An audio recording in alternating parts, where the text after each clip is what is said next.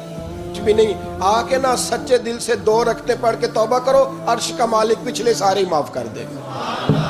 کچھ بھی نہیں، آؤ موقع ہے۔ ان لوگوں کی باتوں پہ نہ جائیں جو بلا وجہ پریشان کرتے ہیں۔ ہمیں بھی روز ہی سوال آتے ہیں، دل نہیں کرتا، کچھ باتیں ایسی ہیں جو کرنے کو طبیعت نہیں چاہتی، میں کروں گا بھی نہیں۔ لوگوں کو شب برات کا حوالہ بھی نہیں مل رہا، حالانکہ ترمذی شریف میں حدیث موجود ہے، صحاح ستہ کی روایت ہے، ترمذی میں موجود ہے۔ پہلے کہتے ہیں صحاح ستہ سے دکھاؤ، جب صحاح ستہ سے مل گئی تو اب اور کدھر جانا ہے؟ اور ابن ماجہ میں موجود ہے مولا علی کی روایت، اور ذرا ترتیب دیکھیے گا، یہ ترمذی کی حدیث ہے، امام ترمذی نے تو پورا باب باندھا ہے 15ویں شعبان پر، پورا باب۔ اب تمہاری مرضی ہے، اگر تم نئی بات کو سمجھنا چاہتے۔